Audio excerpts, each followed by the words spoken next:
আপনিও যদি প্রতিনিয়ত রাতে ঘুমানোর সময় কাউকে না কাউকে দেখতে পান নিজের ঘরের মধ্যে, তখন আপনি কি করবেন? আসলে ঠিক এমন কিছুই ঘটেছে গুজরাটে অবস্থিত সুরাতের একটি ছোট্ট বাড়িতে, যেখানে একটি মহিলা প্রতিদিনই নিজের ঘরের মধ্যে কাউকে না কাউকে দেখতে পায় এবং সে এই পুরো বিষয়টাকেই তার ফ্যামিলিকে জানায়।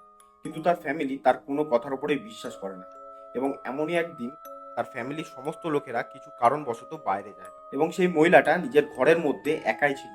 ঠিক তখনই এমন কিছু ঘটনা ঘটে যেটা দেখার পরে তোমাদেরও পুরো শীত দ্বারা ঠান্ডায় কেঁপে উঠবে এবং তুমি যদি দুর্বল হৃদয়ের মানুষ হও তবে এখনই এই ভিডিওটাকে স্কিপ করে যাও সকালে দেখার জন্য। তার আগে তুমি যদি সাহসী হয়ে থাকো চ্যানেলটিকে অবশ্যই সাবস্ক্রাইব করে নিও এবং তোমাদের মতামত কমেন্টে অবশ্যই জানিও। চলো ভিডিওটা দেখা যাক।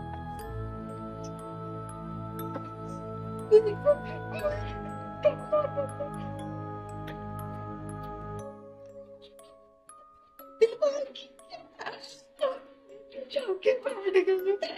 ये मेरी जिंदगी खराब कर दी।